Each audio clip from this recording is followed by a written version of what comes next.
Nightly greetings, one and all. William Theo here and happy to bring you PTV News Now.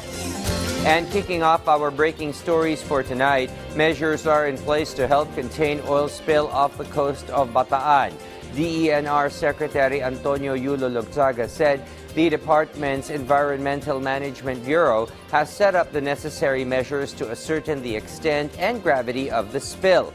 Likewise, he said the survey of the site where the MT Terra Nova oil tanker sank is complete since weather conditions began to improve last week.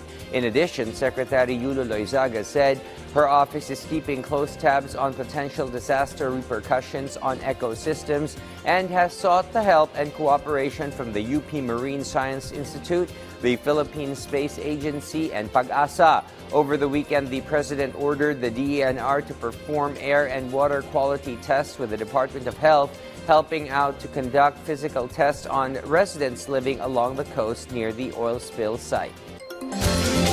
Meanwhile, Russian strongman Vladimir Putin vows to respond similarly by deploying new strike weapons in key sites close to NATO's European nations should Germany set up U.S.-made long-range missiles. Such weapons have been banned for decades under a Cold War treaty that VOA's Arash Arabasadi hashes over in this report. Sunday in St. Petersburg, Russian state television broadcast footage of the country's fleets at the annual Navy Day celebration. In attendance were officers from 31 other countries, including China, India, Iran, and South Africa. Showcasing the Russian Navy, missiles fired from various ships of the Black Sea Fleet, and jets dropped bombs from above. Overshadowing Russia's pomp and circumstance of the day is a recent plan revealed by the United States to deploy long-range missiles to Germany by 2026.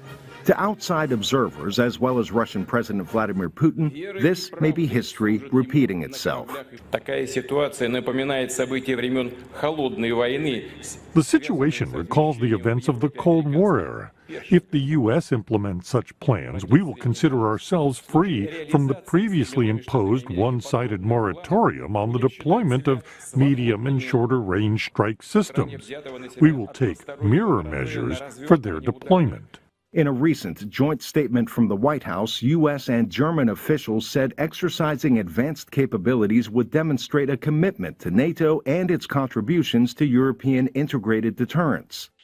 Despite the Kremlin's latest round of saber-rattling, the Russian Defense Ministry began releasing videos showcasing intercontinental ballistic missile tests days before its 2022 invasion of Ukraine. Putin at the time discussed plans to assemble his army's so-called deterrent force to potentially include a nuclear component. It is language that NATO calls dangerous and irresponsible. Since the onset of the Russian invasion, Western powers have by far been Ukraine's largest supporters in terms of money and material. NATO members recently pledged an additional $43 billion next year, with plans for sustained support to follow. All of this support will make Ukraine stronger and more capable.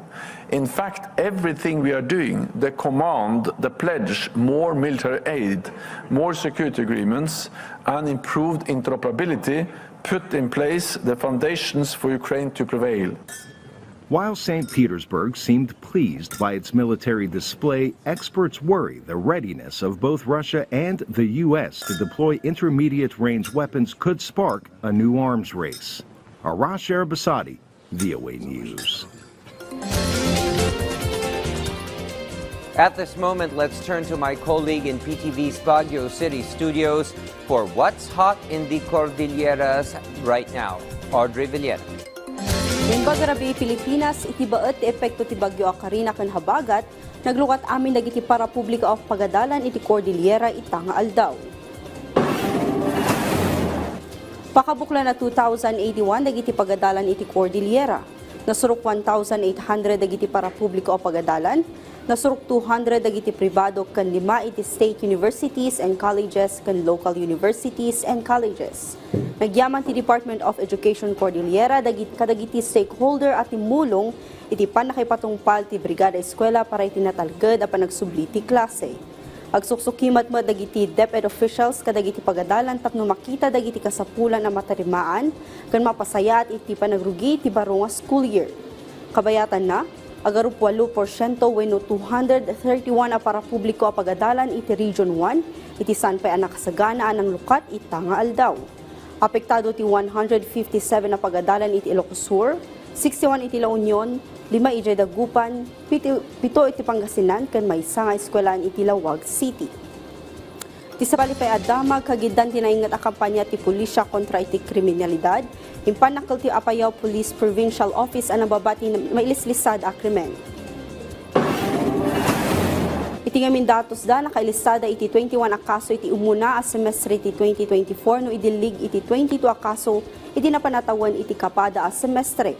Nakailisada iti 9 a kaso ti panagramas, 3 a kaso ti carnapping, 2 a kaso ti murder, physical injuries, robbery and theft, ken maysa a kaso ti homicide. Tututukan dati kaso ti panagramas. Sigon kini Police Colonel Panabang, mal-alarmada iti nangato a kaso ti rape iti probinsya. Isu ati pulisya, mangipatpatungpal iti Project Jepoy wenno ti joint effort to protect the offsprings of Apayao. Amin, pag nakadalawa kami sa crime of rape, alarming na sa amin kasi matahimik naman na lugar kasi. And yun na yung ano namin ngayon, yung isang focus namin, paano namin talaga ma-address yung mga insidente natin sa rape. Kasi nangyayari ito sa loob ng bahay. Dagiti damdamag manipod iti PTV Cordillera, shock ni Audrey Villena na imbag Arabi. Thank you, Audrey, and we've come to the end of the program tonight. Join us anew tomorrow afternoon and evening for PTV News Now. And remember to stay connected by catching the news right here. Have a restful night, and thank you for watching PTV News Now.